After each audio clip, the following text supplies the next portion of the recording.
The air hung thick, salty, heavy with unspoken fear. Concrete barricades formed a jagged perimeter around Outpost Neptune. Sandbags were piled high, stained with grime and anticipation. Barbed wire glinted dully under the pale pre-dawn light. Each strand was a silent promise of pain. The ocean whispered nearby, a constant, unsettling murmur. It was a sound that usually brought peace. Now it felt like a countdown. Every Marine felt it, a cold knot in the stomach. The waiting, always the waiting. They knew what was coming, or at least they thought they did. Nothing truly prepares you for this. Sergeant Rex Iron Miller patrolled the line. His face was a mask of granite.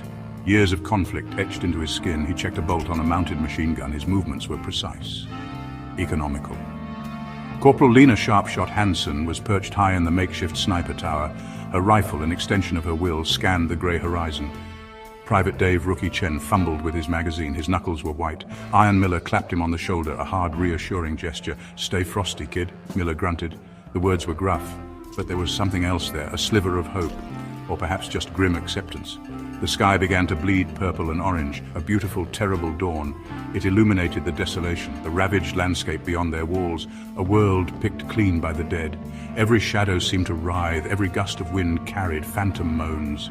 The Marines spoke in low tones, conserving energy, conserving words. There wasn't much left to say. They had drilled this over and over. The plans were memorized, burned into their minds. But plans were fragile things. They shattered easily against the teeth of reality. The true test was about to begin. Iron Miller gathered his small fire team leaders. His voice was low, intense. "Listen up. We hold this ground. No retreat beyond the inner perimeter unless it's to the kill zone. Conserve your rounds, aim for the head. They don't stop otherwise. Watch your sectors. Watch each other's backs. We live or die together. Understood?" Nods all around, grim faces, determined eyes. The silence returned, heavier than before. The air crackled, not with static, but with impending doom. The world held its breath, waiting for the first scream, waiting for the first casualty. A flicker of movement, far out, barely visible, then another and another. Dark shapes detaching themselves from the gloom.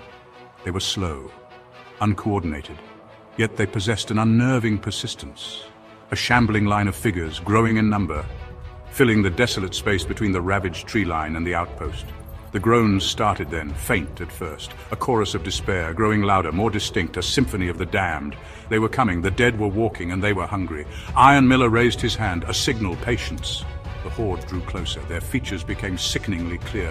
Torn flesh, missing limbs, eyes milky and vacant, yet fixed on the outpost, on the living within.